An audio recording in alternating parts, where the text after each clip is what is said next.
Hi hello welcome back to our channel Srinivas లాగ్స్లో ఈరోజు Madanapalle tomato మార్కెట్లో టమోటా ధరలు ఏ విధంగా పడుతున్నాయో మనం ఈ వీడియోలో తెలుసుకుందాము.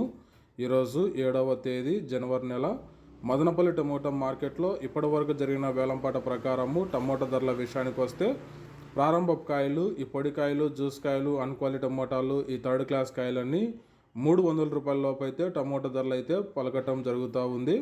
అలాగే ఇంకా సెకండ్ గ్రేడ్ కాయల విషయానికి వస్తే 300 రూపాయల నుంచి ప్రారంభమై 400, 450, 480 రూపాయల వరకు అయితే ఈ సెకండ్ క్వాలిటీ కాయలు అయితే మదనపల్లి టమోటా మార్కెట్లో టమోటా ధరలు అయితే పలకటం జరుగుతూ ఉంది. ఇంకా ఇప్పటి వరకు జరిగిన వేలంపాట ప్రకారము టాప్ ధర విషయానికి వస్తే 30 కేజీల బాక్స్ ధర మదనపల్లి టమోటా మార్కెట్లో 480 రూపాయల నుంచి ప్రారంభమై 500, 550, 620 రూపాయల వరకు అయితే మదనపల్లి టమోటా మార్కెట్లో ఇప్పటి వరకు అయితే ధర అయితే పలకటం జరిగింది. 480 rupees to 620 rupees top price in Madanapalle tomato market yard. ఇంకా మార్కెట్ వేలంపాట జరుగుతూనే ఉంది. ఇప్పటి వరకు అయితే 620 రూపాయల వరకు అయితే టాప్ ధర అయితే పలకటం జరిగింది. వేలంపాట అంతా పూర్తి అయిపోయిన తర్వాత నెక్స్ట్ వీడియోలో మీకు పూర్తి సమాచారం తెలియజేస్తాను. ఈ ఇన్ఫర్మేషన్ మీకు నచ్చినట్లయితే లైక్ చేయండి, షేర్ చేయండి, అలాగే మన ఛానల్ని సబ్స్క్రైబ్ చేసుకోండి. Thank you watching this video.